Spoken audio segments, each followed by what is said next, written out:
este video voy a ejemplificar cómo se utiliza el método del paralelogramo para sumar vectores de forma gráfica. Recuerden que lo que estamos haciendo es sumar gráficamente, no algebraicamente.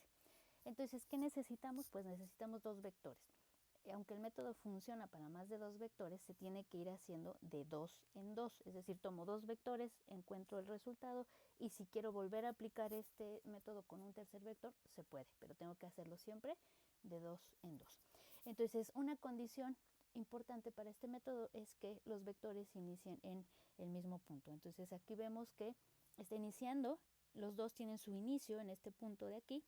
Y en este caso, fíjense, no estoy poniendo el plano cartesiano porque no lo necesitamos como tal. Para desarrollar el método no necesitamos hacerlo, ¿vale? Entonces, aquí está el punto y de este punto salen los dos vectores. Cada vector tiene una magnitud diferente y una orientación o dirección que está dado por el ángulo de manera diferente. En este caso no quiero ejemplificar cómo se dibujan los vectores de acuerdo a su magnitud y su dirección, por eso ya los puse, ¿vale? Ahora, ¿en qué consiste el método? Pues consiste en formar un paralelogramo, es decir, una figura de cuatro lados donde sus lados son paralelos entre sí. Entonces, ¿qué necesitamos? Necesitamos tomar este vector A y llevarlo de forma paralela hasta que coincida su inicio, el inicio del vector A, con la punta del vector B. Es decir, lo queremos poner aquí de forma paralela. Queremos hacer lo mismo con el vector B, trasladarlo y llevarlo de forma paralela hasta el final del vector A para que se nos forme este otro lado de nuestro paralelogramo. ¿Cómo hacemos eso? Pues necesitamos utilizar reglas.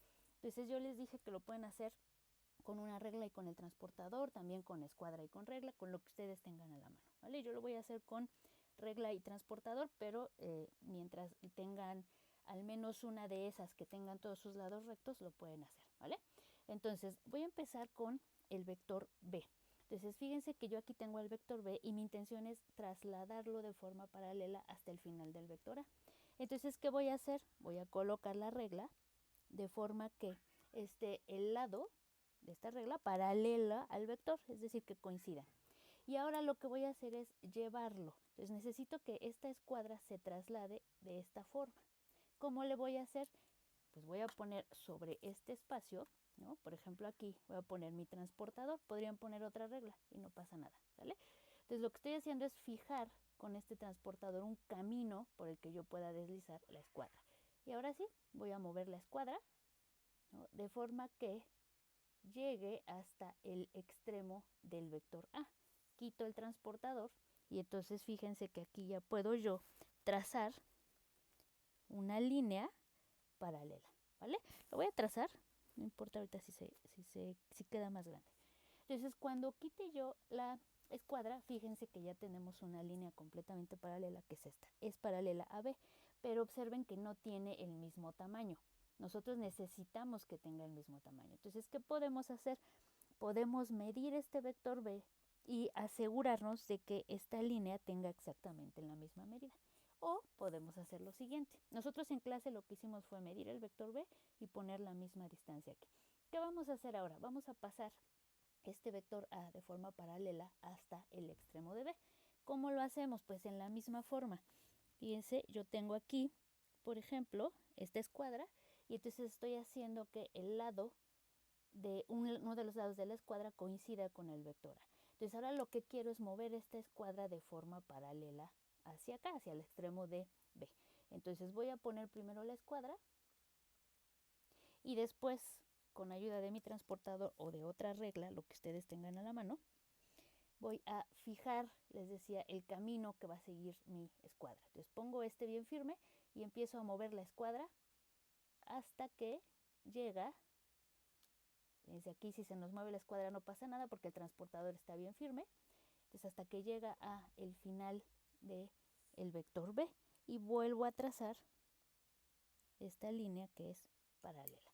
Quito la escuadra y entonces si ustedes se fijan, lo que se nos formó ya es un paralelogramo.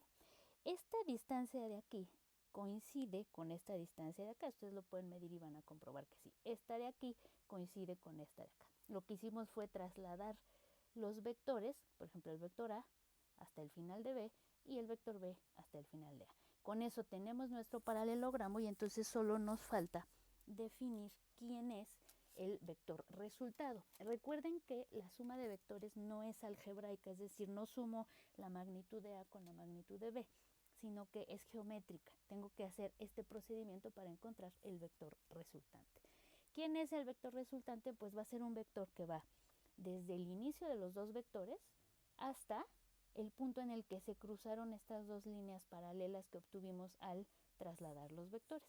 Entonces pongo mi escuadra de forma que tenga una línea. Fíjense, en este caso es casi horizontal, no siempre va a pasar así, en este caso solamente para ejemplificar, pero entonces voy a tener que mi vector va desde aquí hasta acá. Ahora, estos dos que trasladamos aquí no son vectores, simplemente son las líneas que utilizamos para formar el paralelogramo. Pero este de aquí sí es un vector, este es el vector resultante y entonces va a tener una dirección, entonces lo tenemos que representar como una flecha. La flecha siempre va a apuntar a donde se cruzaron nuestras líneas que trazamos con el método del paralelogramo. Entonces, este vector de aquí se le conoce como resultante, se le suele poner una R, ¿no? Aquí ya no se ve bien por la forma en la que lo puse, pero también tiene su rayita de que es vector, como este B y como este A. Y este vector resultante, lo voy a poner por acá, es la suma de A con B. Entonces, ¿cómo se le hace para sumar vectores por este método? Pongo dos vectores con el mismo punto inicial, trazo estas líneas paralelas que surgen de trasladar los vectores al extremo, uno de los vectores al extremo del otro, y uno desde el punto de inicio hasta el punto donde se cruzan estas líneas paralelas para encontrar el resultante. ¿Cuánto vale la magnitud del resultante? Nosotros estamos viendo exclusivamente la parte gráfica y no la parte algebraica. Entonces, si yo quisiera medir la magnitud del resultante, pues simplemente lo puedo hacer con la regla si es que conozco la escala, ¿vale? Entonces aquí podría medir, por ejemplo, la magnitud de este vector, que en mi caso son como 7.7 milímetros, 7 centímetros, perdón. Pero si no tuviera la escala adecuada, si no fueran centímetros, pues ¿qué tendría que hacer? Utilizar las componentes, ¿no? Las componentes del vector resultante, la componente vertical, la componente horizontal, y utilizando el teorema de Pitágoras encontrar su magnitud. ¿Cómo le hago para encontrar su dirección o su orientación? Pues aquí sí, porque tampoco lo estamos viendo de forma algebraica, utilizo el transportador. Entonces, por ejemplo, si para medir el ángulo que hace A respecto de la horizontal puse el transportador así, y para medir el ángulo de B respecto a la horizontal también puse el transportador así, y muy probablemente, ¿no? Porque este es un ángulo, el ángulo de B medido desde la horizontal es mucho mayor que 180, entonces tuvimos que colocar el transportador así. Entonces, ¿cómo voy a medir el ángulo que hace la resultante con la horizontal? Exactamente en la misma forma, ¿no? Aquí les digo, por cómo lo puse está muy planito, no voy a hacer la parte de medir el ángulo, pero tendríamos que poner una línea horizontal y respecto de esa línea medir el ángulo que está haciendo. Si ustedes se fijan, aquí se alcanza a ver, ¿no? Que sí hay una diferencia entre la horizontal y mi vector resultante, ¿vale? Entonces, el método es muy sencillo y ya nada más habría que medir la magnitud del vector resultante, que es su tamaño, y la dirección, que es el ángulo.